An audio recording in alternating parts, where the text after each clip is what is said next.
so along the way, I can't remember when it was, USS,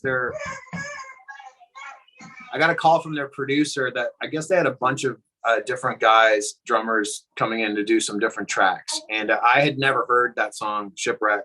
I knew those guys for many years before that. I think the day before I was playing a show with Adam, before it was Saint Asonia, I was still in Finger 11. I was just doing shows with Adam Gontier on the side. And funny enough, I think I was playing here in Jackson, Michigan, where I live now, when I got a call asking if I was available the next day, tomorrow, to go into the studio and do something with USS. So I went in that day. I had not heard the song. They played me, I guess they played me the demo or the idea of it. And I just kind of went in the live room and sort of played the first thing that came to mind, listening to demos. We just tried a few different things.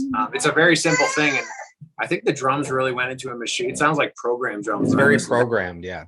Yeah. I don't know what went into the process after I left the room that day.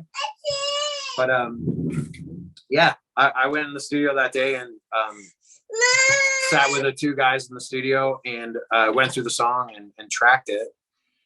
I remember Jordan from Alexis on Fire was with me that day. Alexis on Fire and Billy Talent now. Ratbeard himself. Ratbeard of the man, yes.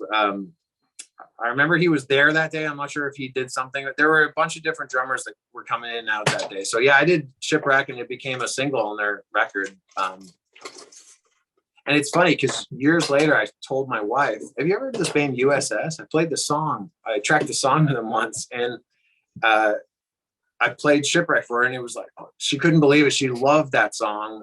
And I think in America, that band aren't as popular as they are up in Canada. So she kind of knew it just from her, it just kind of come and gone on her iPod back in the day. She was like, oh my God, that band, I never knew who that band was. Holy shit, you're playing drums on that? It was this funny kind of thing that, USS Shipwreck.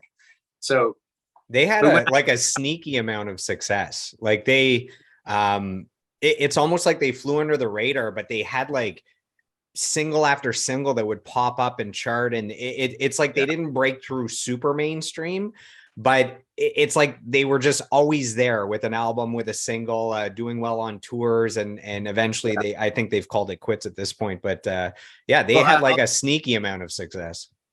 I'll tell you another funny little thing about that time period. At some point they were going out with Headley at the time. And there was a moment there where I was asked or considered going out and tour with them. And it's just a two-piece, just the two guys and a drummer. I think their drummer's name is Matt. And hi, buddy. Hi, Daddy. I'm talking to you, Joel. Hi. Hello. Yeah, he's a big mess right now. We're talking about USS. He's quite photogenic, eh?